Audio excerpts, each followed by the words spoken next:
2021년 7월 11일 제2659호 연중 제15주일 가톨릭 부산교구 주보 오늘도 함께 읽어보시겠습니다.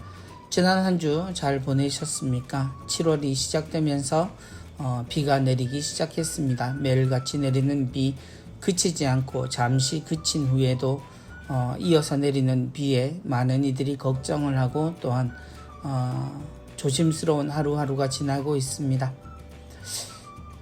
이 시기에 장마가 온다는 것은 우리 모두가 잘 알고 있지만 그 시기가 올 때마다 우리는 미처 준비하지 못한 우리 자신을 발견하곤 합니다.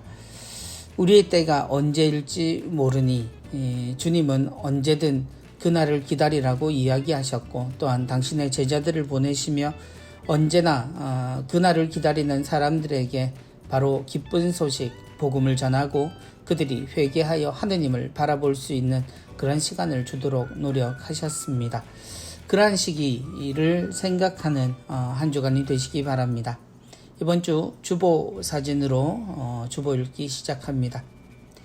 이번 주 주보 사진은 달맞이 성당의 김경애 글라라 자매님께서 보내주신 사진입니다.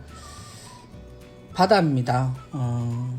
아무래도 푸른색입니다만 저녁 혹은 밤 바다로 보입니다. 어스름에 바위섬이 보이고 달빛을 받고 있습니다. 그리고 그 바위섬에는 조그만 등대가 불을 밝히고 있습니다. 그리고 저 멀리 수평선에는 고기잡이 배들이 저마다 불을 밝히고 있습니다. 그래서 밤인 듯 합니다. 아마도 저 하얀 구름 속에 비춰진 밝은 빛의 느낌은 햇빛이 아닌 바로 달의 기운으로 보입니다. 언제든 저 밤이라도 물고기를 잡기 위해서 자신의 생계를 위해서 불을 밝히고 있는 저 배들로 인해 이곳이 새벽인지 밤인지 언제인지 잘 모르겠습니다. 그리고 그때가 언제라도 어두운 길을 헤맬 수 있고 위험할 수 있는 배를 구하기 위해 저 등대는 언제나 지켜서서 자신의 빛을 비추고 있습니다. 주님께서 끊임없이 예언자들을 보내심 그리고 예수 그리스도께서 아직 연결지 못한 당신의 제자들을 급히 당신이 가실 곳에 먼저 보내심은 바로 이러한 의미가 아닐까요?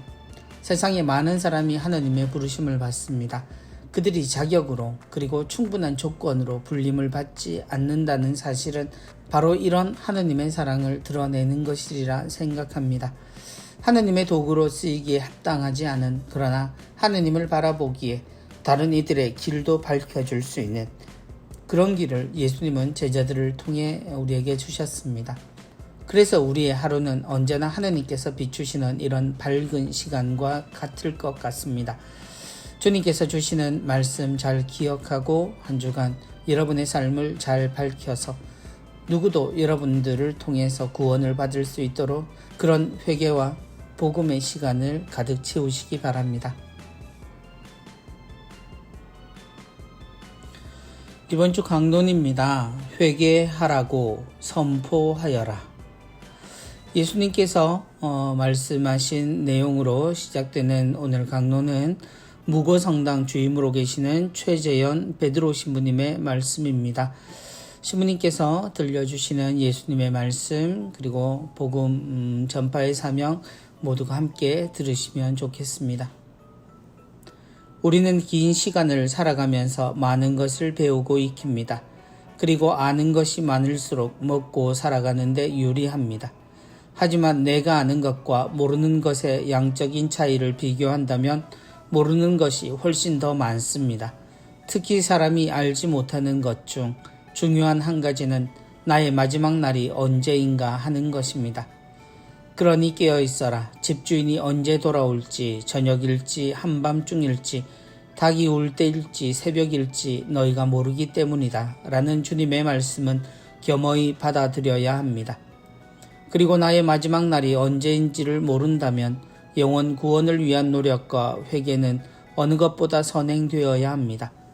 오늘 예수님은 12 제자를 파견하시면서 회개를 선포하라고 하셨습니다. 그리고 지팡이 외에는 아무것도 빵도 여행 보따리도 돈도 가져가지 말라고 이르셨습니다. 이 준비 과정을 생각하면 한편으로는 영혼 구원의 긴박감이 느껴집니다. 같은 내용의 루카 복음 병행 구절을 보면 길에서 아무에게도 인사하지 마라는 말씀이 덧붙여져 있습니다. 빵을 준비하고 돈을 마련하고 여행 보따리를 꾸리기 위해 지체하지 말고 아는 사람과 인사하느라 시간을 허비하지 않도록 말입니다. 이는 회개가 필요한 사람에게 곧장 가야 한다는 것이며 잠시 지체한 것으로 인해 회개하지 못하고 마지막 날을 맞이하는 사람이 없도록 하라는 다급함으로 다가옵니다. 또한 제1독서에서 아모스는 예언자도 예언자의 제자도 아닌 그저 가축을 키우고 돌무화과 나무를 가꾸는 나를 주님이 붙잡으셨고 가서 예언하라고 하셨다고 합니다.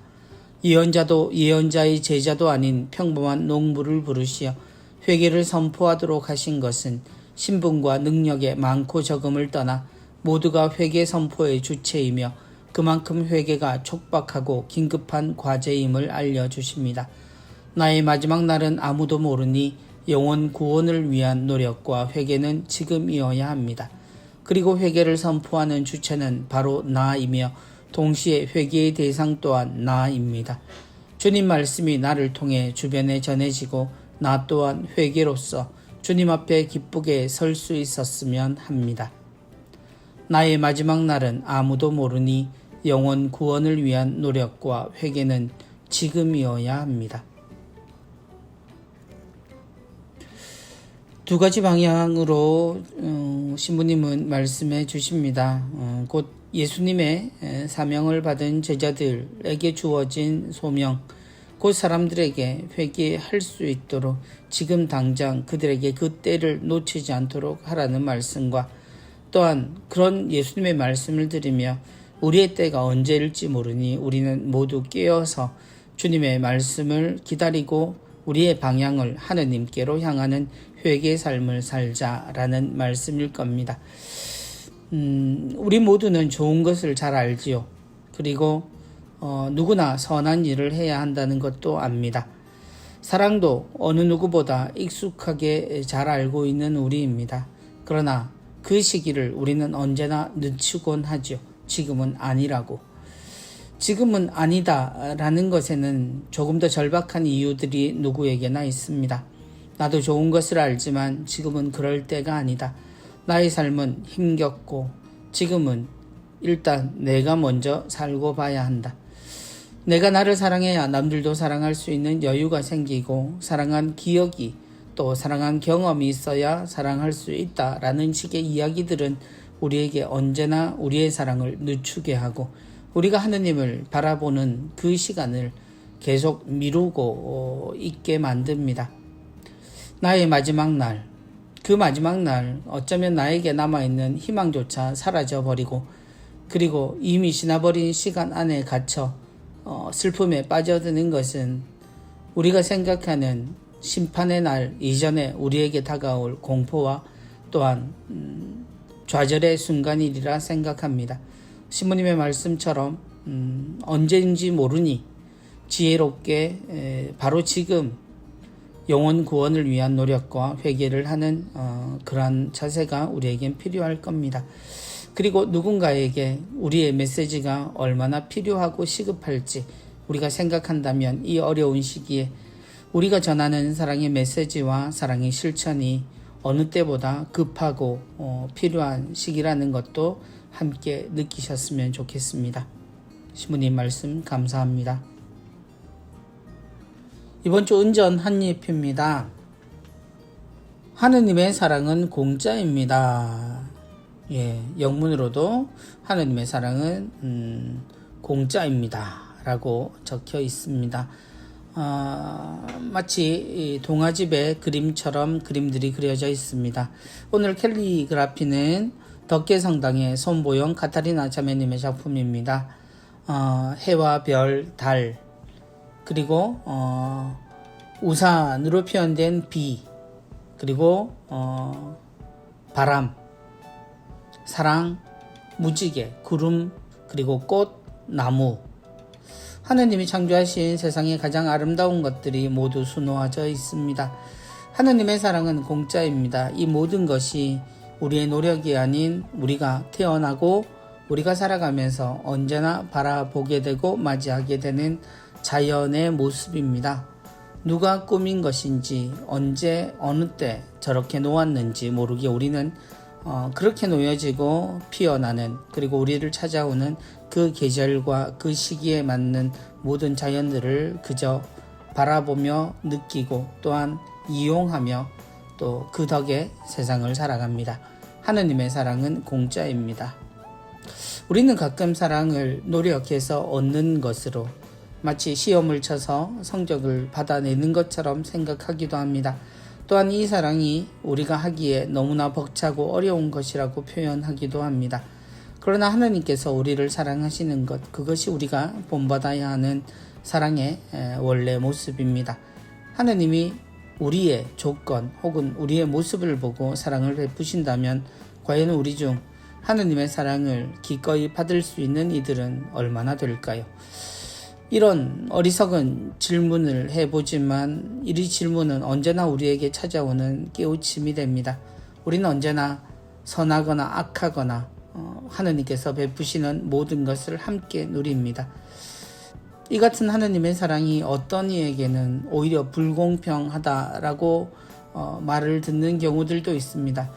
하느님은 정의가 없으신지, 하느님은 왜 저들에게도 똑같은 그런 사랑을 주시는지 우리가 이해하지 못할 시기, 우리는 오히려 하느님께서 왜 그렇게 하시는지 사랑의 실천을 통해서 하느님의 마음을 이해해 볼 수 있을 것 같습니다.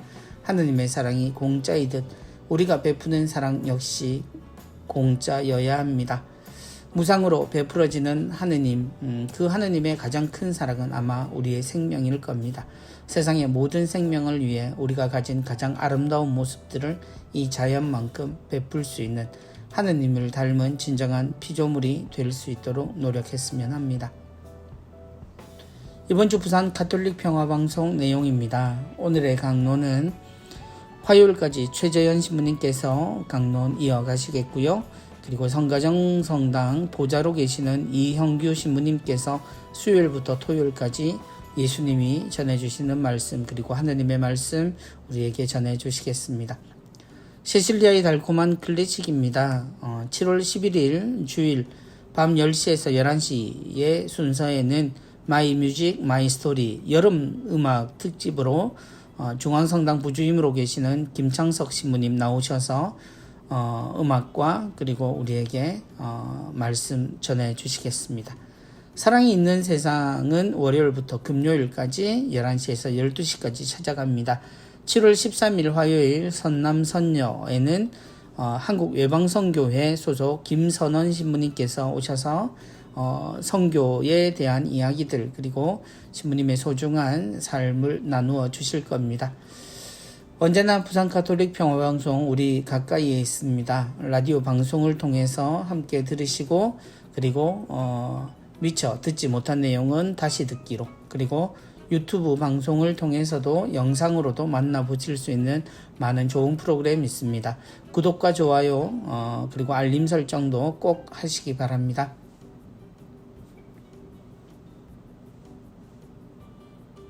이번 주 누룩은 태종대 성당의 해양사목 방선팀으로 활동하고 계시는 박준철 스테파노 형제님의 글입니다. 방선이라는 것은 배에 떠있는 선박을 방문하여 선원들과 함께 신앙을 나누는 것을 뜻하죠. 태초에 빛이 있었습니다. 그 빛은 하느님 보시기에 좋았습니다. 하느님께서 하늘과 땅을 가르셨고 땅에 물이 고여 있는 곳을 바다라 부르셨습니다. 고래 뱃속에서 고난을 겪던 요나의 시대나 베드로를 사람 낚는 업으로 부르셨던 예수님의 시대나 지금 코로나19 대유행의 시대나 바다를 항해한다는 것은 어려운 일입니다. 그래서 그 힘든 바닷일을 하는 사람들을 돌보기 위해 가톨릭 교회는 바다의 별이라는 국제단체를 운영하고 있습니다. 매주 화요일, 금요일 오후 2시에 가톨릭센터 7층 해양사목 사무실에 모여 정성껏 선물을 포장하고 신부님께서 바다의 별이신 성모 마리아님, 해상과 선상에서 수고하는 선원들과 그 가족을 기억하시고 빌어주소서라고 기도하신 후 선원들을 만나기 위해 부두로 떠납니다. 출발하며 사무장님께 오늘 행선지는 어디지요? 하고 물으면 감만 부두입니다. 신선대 부두입니다. 56 부대입니다. 감천 부두입니다. 라고 방문할 부두를 알려줍니다. 팬데믹 때문에 많은 활동이 멈춘 것과 같이 우리 방선팀도 잠시 멈추고 영어미사로 대체하고 있지만 바다는 여전히 우리의 먹거리의 주요 원천이고 세계 물류의 70%는 여전히 바다를 통하여 이루어지고 있습니다. 그 옛날 바오로 사도가 순교와 복음 전파라는 위대한 사명을 가지고 죽음의 사투를 벌이셨던 현장인 바다는 여전히 현재 진행형입니다. 과거 그리 오래되지 않은 시절에 우리들의 아버지, 삼촌, 형제들이 해상으로 나가서 외화를 벌어들이던 그 시절에 스텔라 마리스를 통해 잠자리를 제공받고 물질적, 정신적 도움을 받았던 것에 대한 보훈의 차원을 떠나 우리는 그저 선원들을 만납니다. 같이 미사드리고 기도합니다. 하지만 팬데믹 이후로는 이런 선원들과의 만남이 멈추었습니다. 선원들은 팬데믹의 방지를 위해 상륙 허가도 얻지 못하고 선상에서 감옥 생활을 하는 것과 같은 어려움을 겪고 있습니다. 주님, 바다에서 생활하는 그들의 고통을 기억해 주시고 하루바삐 팬데믹을 극복하여 우리 방선팀도 선원들을 반가운 얼굴로 만날 수 있게 해 주소서. 하느님과 함께 만남을 통한 사랑을 통해서 지금의 이 쉼은 결코 사랑의 후퇴가 아닌 더 큰 사랑으로 나아가는 길임을 느끼게 해 주소서. 코로나19로 인해서 모든 것이 정지되어 버린 상황. 항구마다 서 있는 배의 선원들은 그 배에서 편히 내리지 못합니다. 오히려 글에 나타난 표현처럼 마치 감옥에 갇힌 듯 배에서 모든 것을 해결해야 합니다. 땅을 밟지 못하는 그래서 마치 죄인처럼 있는 듯한 사람들, 그리고 신앙의 혜택도 누리지 못하는 선원들은 그저 육지를 바라보며 주님께 기도하는 것 외에 어떤 것도 할 수가 없는 상태에 있습니다. 언젠가 해양사목을 담당하는 신부님께서 들려주신 이야기입니다. 지금 이 상황이 마치 실직자가 된 것 같은 그런 느낌이 든다고요. 아무것도 할 수 없는, 그러나 무엇이라도 하고 싶은, 또 해야만 하는 그런 상황에 놓여 있는, 우리가 느끼는 지금의 변화보다 훨씬 더 열악한 상황을 계속 유지하고 또 그곳에 갇혀 있는 그런 상황에 있는 어려움에 있는 우리 형제 자매들을 생각하는 것, 그것이 또한 우리가 해야 될 일이 아닐까 합니다. 해양사목 방선팀에게도 선원들과의 반가운 만남이 어서 빨리 찾아오는 그런 날이 있기를 바랍니다. 또한 선상에서 여전히 수고하고 있는 많은 형제 자매들, 그리고 모든 해양인들이 건강하게 이 시기를 잘 헤쳐나갈 수 있도록 그들의 가족들과 함께 용기 내시라고 함께 기도해 봅니다. 가톨릭 영상교리 27번째 순서는 죽음입니다. 다소 무거운 주제입니다만 죽음 영상보기 바로보기 나와 있습니다. 함께 QR코드 통해서 보시면 좋겠습니다. 대구 대교구의 성직자 묘지 입구의 양쪽 기둥에 한쪽에는 호디의 미히, 또 한쪽에는 크라스티비라는 라틴어가 쓰여 있는데 오늘은 나, 내일은 너라는 뜻이라고 합니다. 지금 이 묘지에 묻힌 이의 죽음이 내일 내가 맞이하게 될 죽음이라는 생각에 오늘의 삶을 어떻게 살 것인지를 고민하게 되었습니다. 그런 의미에서 우리 그리스도인들은 참으로 복받은 사람들입니다. 왜냐하면 우리의 죽음은 그리스도를 통해 변화되었기 때문입니다. 다시 말해 인간으로 오신 예수님께서는 인간의 죽음을 겪으시고 부활하심으로써 인간의 죄를 속량하시고 죽음을 이기셨으며 인간에게 영원한 생명의 길을 열어주셨기 때문입니다. 모든 사람의 두려움, 결국 이 세상의 삶이 끝나는 것에 대한 두려움을 모두가 가지고 삽니다. 그리고 그 끝에 이르면 공포와 후회, 그리고 많은 생각들로 자신의 인생을 몇 번이고 거듭 살아가는 듯한 그런 모습으로 우리는 자신의 생을 마감하게 됩니다. 이 삶이 끝나면 그 다음은 어떻게 될까? 내세라고 부르는 다음 세상에 대한 기다림. 우리는 넘어감이라고 표현합니다. 왜냐하면 우리의 인생은 결코 이 세상만으로 끝나지 않기 때문입니다. 하늘나라에 간다, 천국에 든다. 결국 우리는 우리의 죽음을 통해서 하느님과의 만남으로 넘어가게 됩니다. 그리고 우리의 삶은 하느님과 함께 영원히 이어지리라고 우리는 믿고 또한 그것을 기다리기도 합니다. 그래서 두려움이지만 이 두려움은 끝에 대한 두려움이 아니라 모르는 것에 대한 두려움, 그리고 우리의 다음 세상을 위한 기다림이라고 표현해야 할 것 같습니다. 누구든 삶의 마지막에 혹은 커다란 사고로 인해서 또한 병으로 인해서 자신의 끝을 바라봐야 하는 그런 마음은 누구도 헤아리기 어려운 자신만이 겪어내야 하는 일들이지만 그 삶을 어떻게 마무리하고 또한 다음 삶을 어떻게 준비하는가는 우리에게 가장 중요한 인생의 모습입니다. 저도 대구 대교구에 성모당을 찾게 되면 오히려 성모당보다는 성직자 묘역을 자주 찾곤 합니다. 오늘은 내가, 그리고 내일은 당신이 이라고 적혀있는 문구, 진리의 말씀입니다. 그러나 오늘은 내가 천국으로, 그리고 내일은 당신이 천국으로, 우리는 같은 삶을 또 같은 길을 걷고 있음을 고백하는 내용이기도 합니다. 세상의 끝이 모든 것의 끝이 아니라는 사실을 고백하는 그리스도인은 어쩔 수 없는 죽음을 맞이해서 좋은 세상을 바라는 것이 아니라 지금의 세상에서 그 좋은 세상을 만들기 위해 노력하고, 그리고 하느님께서 손수 마련해 주신 우리의 자리로 이제 홀가분하게 그분을 향해서 떠나는 그런 걸음으로 우리의 삶을 준비해야 하겠습니다. 삶의 마지막에 머물러 있는 사람들, 그리고 그들의 가족들, 우리는 하루라도 먼저 다음의 삶을 준비하기 위해 노력해야 합니다. 그러기 위해서 우리에게 병자성사를 정하는 일, 그래서 스스로가 하느님 앞에서 자신의 인생을 정리하고 예수 그리스도의 성체를 영하며 자신의 마지막을 준비하고, 또한 남겨진 가족들에게 마지막까지 사랑을 고백하는 일에 소홀함이 없어야 하겠습니다.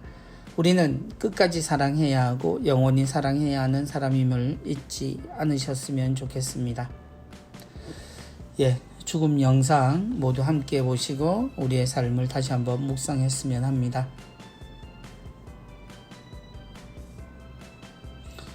오랜만에 찾아온 카톡입니다. 오늘은 신부님과의 대화입니다. 신부님, 이번에 비오 주교님 서품식 때 보니까 주교님들 엄청 많으시더라고요. 보다가 궁금한 게 있었어요.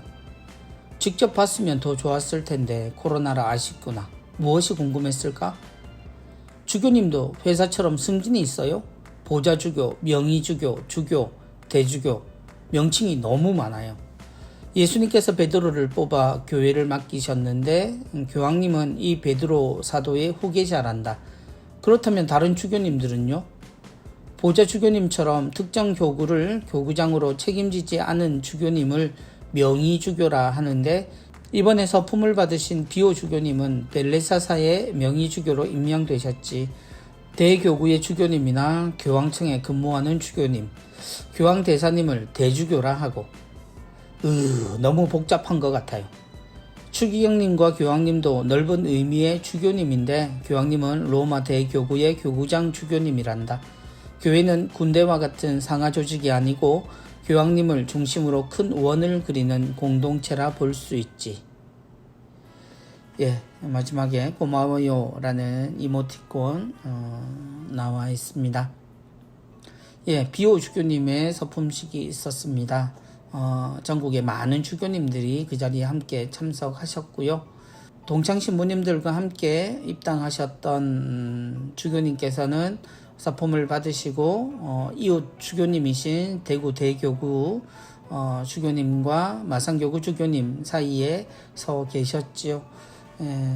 주교님은 보좌 주교이시기 때문에 카톡의 내용처럼 디오 주교님은 벨레사사의 명의 주교, 곧 우리 교구의 교구장은 손삼석 요셉 주교님이시고요.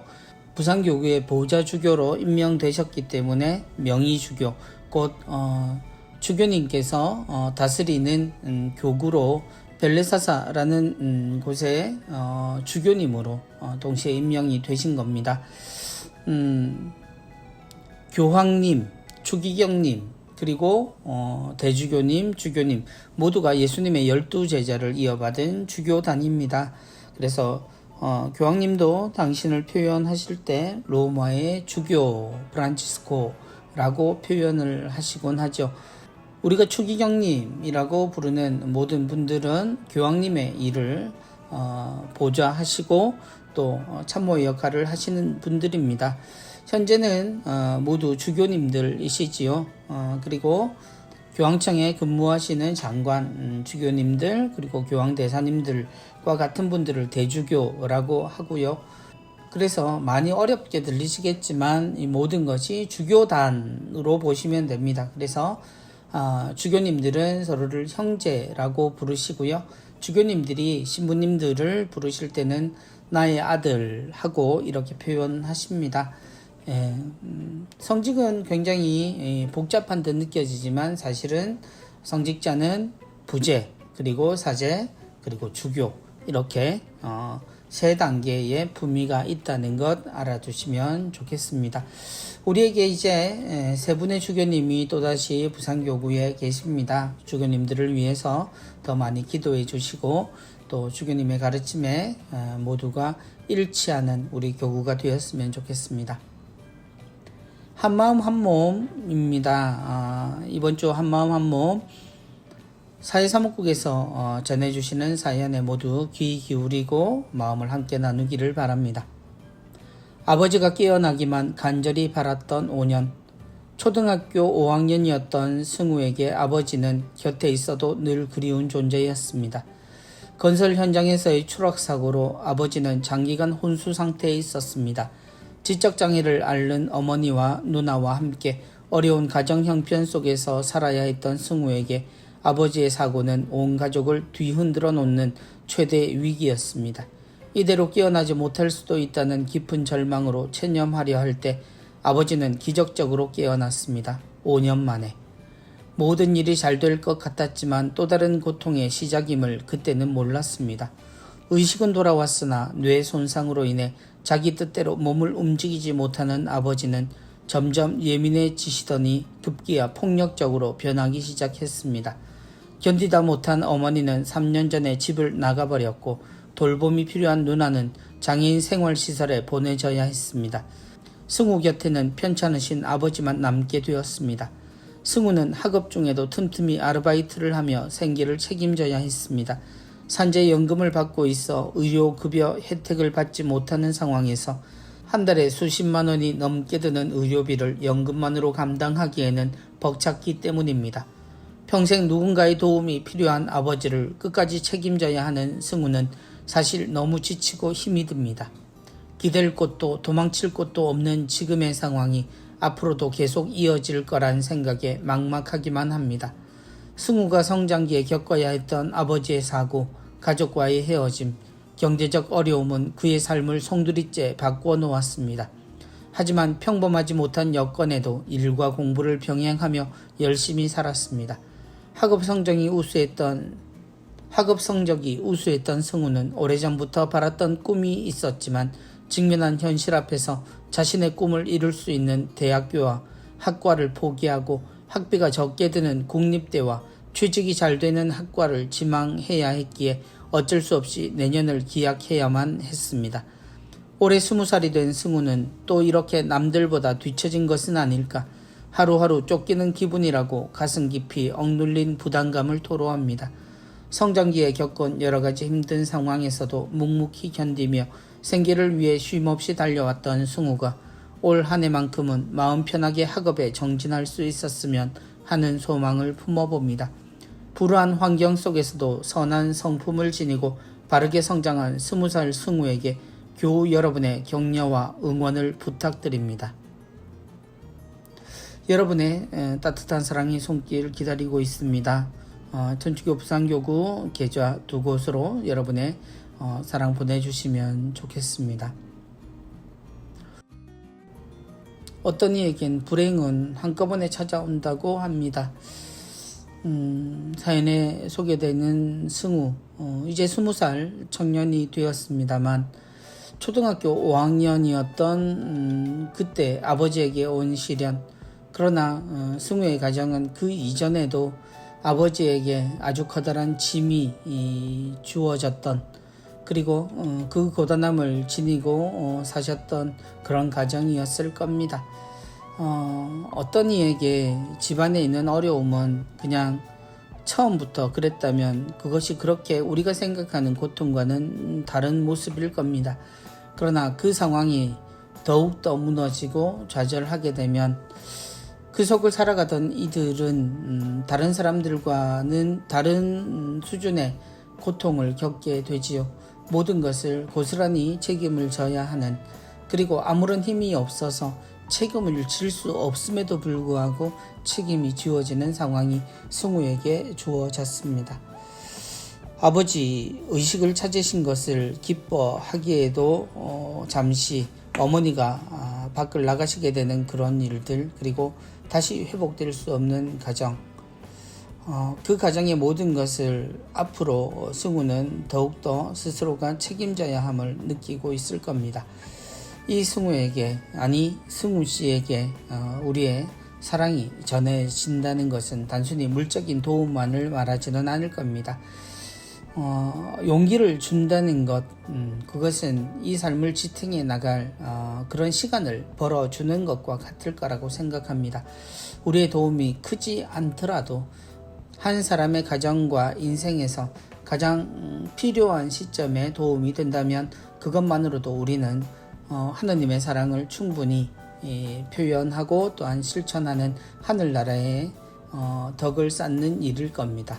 여러분의 마음을 모아 이 가정과 승우를 위해 기도해 주시고 또한 필요한 도움도 베풀어 주시기를 청합니다. 우리는 누구인가? 라는 제목으로 김대건 신부님의 초상이 나와 있습니다. 이 글은 부산가톨릭대학교 교목처장으로 계시는 한윤식 보니파시오 신부님께서 전해주신 글입니다. 김대건 신부님의 탄생 200주년을 맞아 신부님의 인생 여정과 신앙살이를 되돌아보며 세 가지 측면에서 우리가 과연 누구인가를 다시금 생각하게 된다. 첫째, 김대건 신부님처럼 우리 또한 물려받은 신앙의 소유자이다. 1821년 충청도 솔묘에서 태어난 신부님은 이후 경기도 용인의 골배마실로 옮겨가 사시다가 근처 은희공소에서 1836년 파리 외방정교회 선교사 모방신부에게서 세례를 받고 한 사람의 그리스도인으로 다시 태어난다. 우리가 세례를 받고 한 사람의 그리스도인으로 태어난 시점과 상황은 서로 다르다. 하지만 신부님처럼 우리 모두는 물려받은 신앙의 소유자임에 틀림없다. 문제는 그 신앙을 잘 보존하려 애쓰고 있는가 하는 것이다. 둘째, 김대건 신부님과 마찬가지로 우리 또한 살아가야 하는 신앙의 소유자이다. 잘 알고 있듯이 신부님은 당신이 천주교인이요? 라는 관장의 질문에 거침없이 그렇소, 나는 천주교인이요? 라고 대답하였다. 이는 삶 속에서 신앙을 살아가고 있는 사람이 아니면 결코 할 수 없는 대답이었다. 여러 가지 형태로 세상이 나에게 네가 천주교 신자냐? 하고 물을 때 우리도 신부님처럼 대답할 수 있을까? 믿지 않는 사람과 전혀 다르지 않게 생각하고 말하고 행동하며 산다면 결코 그렇지 못할 것이다. 끝으로 김대건 신부님처럼 우리 모두는 전해주어야 하는 신앙의 소유자이다. 13개월이라는 짧은 시기였지만 신부님은 사제로 살며 자신이 물려받고 살아가는 신앙을 전하는 일에 있어서도 전력을 다한 분이었다. 특히 한강 세남터에서 군문효수형으로 순교하실 때에는 이렇게 말씀하신 분이었다. 나는 천주를 위하여 죽는 것입니다. 영원한 생명이 내게 시작되려고 합니다. 여러분이 죽은 뒤에 행복하기를 원한다면 천주교를 믿으십시오. 전해주어야 하는 신앙의 소유자인 우리의 모습은 과연 어떠한가? 우리가 가장 먼저 신앙을 전하기 위해 선택한 이들은 과연 누구인가? 코로나19라는 열악한 상황 속에서도 전대사가 부여된 성지나 성당을 순례하는 신자들의 발길이 끊임없이 이어지고 있는 것을 확인한다. 가톨릭 교회의 사제로 살아가는 저는 이 순례 대열에 더 많은 이가 함께하며 하느님의 은총을 얻어 누리기를 희망한다. 특히 물려받은 신앙, 살아가야 하는 신앙, 전해주어야 하는 신앙의 소유자였던 김대건 신부님 앞에서 각자 자신이 어떻게 신앙을 물려받았고 지금 어떻게 신앙을 살아가고 있으며 과연 누구에게 신앙을 전해주고자 하는지도 살폈으면 한다. 성 김대건 안드레아 신부님 탄생 200주년 희년에 대한 안내와 교군의 희년 전대사 수여 순례 성당 및 성지가 안내되어 있습니다. 아주 많은 일들 1년이 지나가며 상반기가 다 지나갔습니다. 그동안 어쩌면 우리가 지내고 있는 김대건 신부님의 200주년 희년을 사실 잠시라도 잊고 있지는 않는지, 그런 시점에 신부님의 글은 우리에게 깨우침을 전해주십니다. 신부님이 묵상하신 세 가지의 신앙, 곧 물려받은 신앙, 살아가는 신앙, 전해주어야 할 신앙, 이 모든 것에서 지금 교회의 걱정과 위기의 해결책을 봅니다. 실천이 있어야 해결이 되겠지만 그럼에도 불구하고 우리에게 잊지 말아야 하는, 그리고 지켜야 하는 가치는 바로 이것일 겁니다. 목숨을 다해 물려받은 신앙, 누군가는 이 신앙을 위해 자신의 목숨을 버렸고 또한 그로써 영원한 생명을 우리에게 가르쳐 주었습니다. 사람이 함께 살아가는 것, 하느님이 이 세상의 창조주이심을 알고 우리가 누군지를 알며 살아가는 것이 얼마나 중요한지 우리는 그 신앙을 물려받았습니다. 그리고 그 신앙을 지금 살아가는 모든 인생의 주인공들과 나누어야 합니다. 바로 사랑의 실천, 그리고 신앙의 실천이 그것일 겁니다. 그리고 지금 우리의 미래가 될 아이들에게, 그리고 이 시대를 살아가는 가장 열렬하게 생활하는 청년들에게 우리가 이 신앙이 어떤 가치가 있는지 전해주어야 합니다. 성당을 채우는 머릿수로는 이제 하느님을 이야기할 수 없습니다. 그것에 대한 대책이 모든 것의 대책일 수는 없습니다. 세상이 어려움으로 나아갈 때, 세상의 발전을 이야기할 때 우린 끊임없이 우리가 가지고 있는 신앙에 대해 뒷걸음질을 쳤는지 모릅니다. 그러한 우리에게 커다란 울림을 주는 신부님이 보내주시는 이 희년의 소식은 커다란 가르침으로 또한 이끄심으로 느껴지기도 합니다. 하느님께서 신부님을 통해서 우리에게 전해주시는 은총 모두 함께 누리시는 복된 희년 보내시기 바랍니다.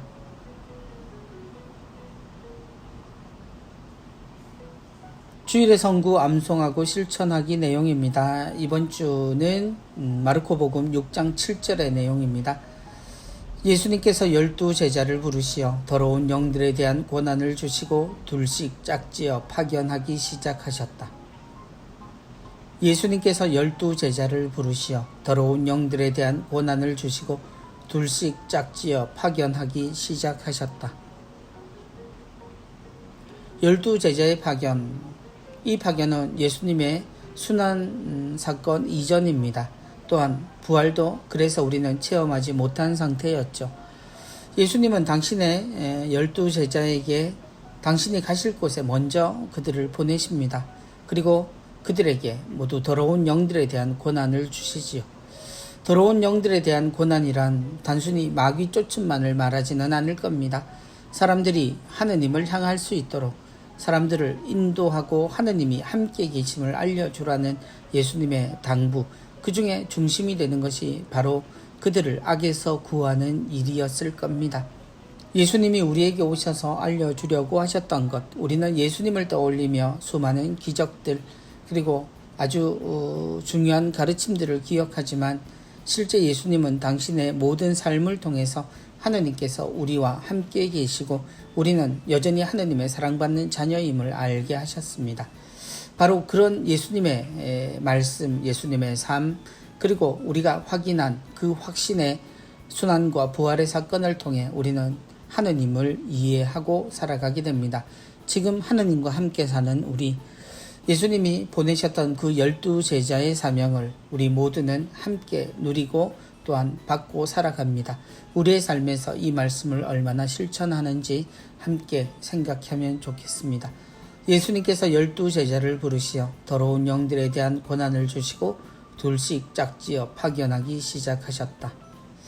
한 주간 선구 암송하고 실천하시면서 우리도 사도의 길을 걷기를 바랍니다. 이번 주 코로나19 극복을 위한 사랑의 자선금 모금 내역 나와 있습니다. 사랑의 자선금을 기부해 주신 여러분께 다시 한번 감사드립니다. 지난주 여러분이 보내주신 성금 289만 9,864원입니다. 여러분들 앞으로도 계속되는 코로나 성금에 함께 해주시기를 청합니다. 이번 주 교구 소식입니다. 본당의 날 축하합니다.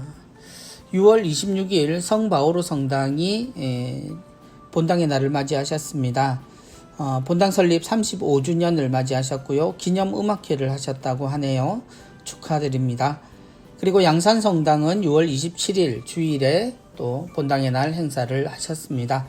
본당 설립 54주년 기념미사와 감사장과 장학금 수여 및 이주노동자 축하 공연 등 다양한 프로그램을 실천하셨습니다. 다시 한번 양산공동체에도 축하의 말씀드립니다. 이번 주 연중 제15주일 젊은이 주부 유스 위크 나와 있습니다. 이번 주 선종 사제를 위해 기도를 부탁드립니다. 7월 13일 김유재 그레고리오 신부님, 그리고 7월 14일 정황국 알로이시오 신부님, 두 분의 신부님을 위해서 영원한 생명을 주시도록 하느님께 교우 여러분들의 많은 기도 부탁드립니다. 기관 재단체 위원회 소식입니다. 부산 가톨릭 평화방송 후원의 미사 안내해드립니다. 양산지역은 7월 10일 월요일 10시에 남양산 성당에서, 울산지역은 7월 13일 화요일 10시에 야움 성당에서 미사가 있겠습니다. 빈민사목 후원 미사 안내해드립니다. 7월 12일 월요일에 10시 반 문현성당에서 윤희동 신부님의 주례로 미사가 있겠습니다. 빈민사목 반송 빗둘레 나눔 가게 안내해드립니다. 깨끗한 의류, 신발, 가방, 그리고 새 그릇 택배 및 직배가 가능하다고 하시네요. 특별히 여름철, 여름 옷들이 많이 필요합니다. 여러분들 많은 관심 부탁드립니다. 아르카 청년 성서 모임 월 떼제 미사 안내해 드립니다. 울산 지역에서는 7월 10일 월요일 저녁 7시 반에 울산 병영 순교 성지 성당에서 있겠고요. 부산은 7월 14일 수요일 저녁 7시 반에 가톨릭 신학대학 대성전에서 있겠습니다. 부산은 권순도 신부님께서 지도해 주시고 울산은 이광우 신부님께서 지도해 주시겠습니다. 정의평화위원회 아름다운 세상을 여는 미사 소개해 드립니다. 7월 10일 월요일 7시 30분 가톨릭센터 소극장에서 미얀마의 민주화를 위한 미사를 주제로 미사가 열립니다. 미얀마 군부 쿠데타와 국민들의 저항, 우리의 관심에서 또한 잊혀지고 있는 아주 중요한 일들이죠. 우리의 어두운 과거들을 생각하면 미얀마에 빨리 평화가 찾아오기를 우리 모두 같은 마음으로 기도해야 할 것 같습니다. 이날 강사는 국제분쟁 전문기자로 활동하시는 이유경 기자님께서 미얀마의 소식들 우리에게 알려주실 겁니다. 미사와 무료 강의를 듣고자 하시는 분은 부산 465-9508번으로 문의하시기 바랍니다. 교정사목회 후원의 미사 안내해드립니다. 부산 지역은 7월 13일 화요일 오후 2시에 가톨릭센터 6층 체칠리아 홀에서 미사가 있습니다. 울산 지역은 교정시설 방학으로 인해서 후원 미사가 없겠습니다. 울산 천하콜로 다락방 기도회 월미사 안내해드립니다. 7월 14일 수요일 기도는 2시 30분부터고요. 미사는 3시부터입니다. 복산성당 소성전에서 이루어집니다. 이광우 신부님의 주례로 미사 있겠습니다. 오륜대 순교자 성지 후원의 미사 및 특강 안내해드립니다. 7월 15일 목요일 11시에 오륜대 순교자 성지에서 반외 성모 발현에 대한 내용을 가지고 후원의 미사 있겠습니다. 군종 후원의 미사 안내해드립니다. 부산은 7월 15일 목요일 10시 30분에 금정성당에서 상무대 근무지원단 상무대 성당의 주임으로 계신 정태화 신부님께서 미사 주례해 주시겠습니다. 8월은 후원의 미사가 없다는 사실 모두 기억해 주십시오. 성령쇄신 봉사회 영성의 집 프로그램 안내해 드립니다. 백단 묵주기도회는 7월 10일 월요일 12시 30분에서 오후 4시까지 있습니다. 수요치유 기도회는 7월 14일 수요일 오후 1시부터 오후 3시까지입니다. 금요 밤미사는 7월 16일 금요일 저녁 9시부터 밤 11시까지입니다. 젊은이 기도회는 유튜브 방송 기도회 피에트로 사랑방 채널에서 방송이 됩니다. 주 1, 2회 비정기적으로 방송되니까요. 유튜브 구독하신 분들 알림 설정해서 참여하시기 바랍니다. 부산교회사 연구소 순교자 현양미사 안내해드립니다. 7월 17일 토요일 11시에 부산가톨릭대 신학교정 양재현 마르티노관 2층 그레고리오 성당에서 순교자 현양위원회 사제단 주례로 미사가 있겠습니다. 부산 체나콜로 다락방 기도회 월미사도 안내해드립니다. 7월 20일 화요일 오후 3시 가야성당에서 윤명기 신부님의 지도로 미사가 있겠습니다. 평신도 선교사회 찾아가는 교리 안내해드립니다. 몸이 불편하셔서 본당 교리가 힘드신 교우들 방문 교리 신청하실 수 있고요. 교리교사가 부족한 성당에서는 파견 교리 신청하시면 되겠습니다. 교육 모집 기타 내용입니다. 한국외방선교회 후원미사 안내해드립니다. 7월 10일 월요일에는 11시에 부곡동 수녀원에서 7월 13일 화요일에는 10시에 이기대 성당에서 7월 14일 수요일에는 10시에 울산 월평 성당에서 7월 16일 금요일 10시에는 사직 대건 성당에서 후원의 미사 있겠습니다. 이태석 신부 참사랑 후원 미사 안내해드립니다. 7월 17일 토요일 오전 10시에 이태석 신부 기념관 4층에서 미사가 있겠습니다. 예수성심정교회 성심영성센터 안내해드립니다. 생명존중 자살 예방교육 7월 21일 수요일 오후 2시에서 5시까지입니다. 자살 유가족 마음 돌봄 피정은 7월 31일 토요일 오후 1시에서 저녁 6시까지 있겠습니다. 오륜대 한국순교자 박물관 특별전 내면의 목소리를 신앙의 목소리로 김대건 특별 전시회가 있습니다. 7월 5일 월요일부터 연말까지 2021 김대건 신부 탄생 200주년 및 유네스코 세계 기념인물 선정 기념 전시회입니다. 많은 분들 함께 김대건 신부님의 생애 나누시기 바랍니다. 마리아 수녀회 알로이시오 기지 1968 단체 프로그램 안내 나와 있습니다. 주일학교 여름신앙학교 1일 체험 초등 고학년과 중고등학생 그리고 성인단체 10인 이상의 단체에 체험하실 수 있겠습니다. 총 4개 분야로 체험이 이루어집니다. 요리, 목공, 원예, 레고 중 1개 체험과 또 자연과 함께하는 힐링 프로그램입니다. 세부 프로그램은 홈페이지를 통해서 다운받으시면 안내받으실 수 있겠습니다. 예비자 통신교리, 우편, 사이버, 신자 재교육 내용입니다. 가톨릭 교리 통신교육회 서울 중구 장충단로 188번 분도빌딩 506호로 신청하시면 되겠습니다. 한국평협 제15회 우리성가 공모전입니다. 주제는 성김대건 안드레아 신부님 창가 한국순교자 창가로 마감은 8월 20일 금요일 오후 5시까지입니다. 자격 및 제한으로는 가톨릭 신자 또는 예비자셔야 하고 1인이 한 곡 출품하셔야 합니다. 접수는 이메일 이용하시면 되겠습니다. 행복나눔 영성심리상담센터 안내해드립니다. 행복나눔의 전화상담 부산 463-7866번입니다. 내방 상담도 가능합니다. 월요일부터 토요일 오전 10시부터 오후 4시 반까지입니다. 위치는 동네 명륜동역 2번 출구로 내리시면 되겠습니다.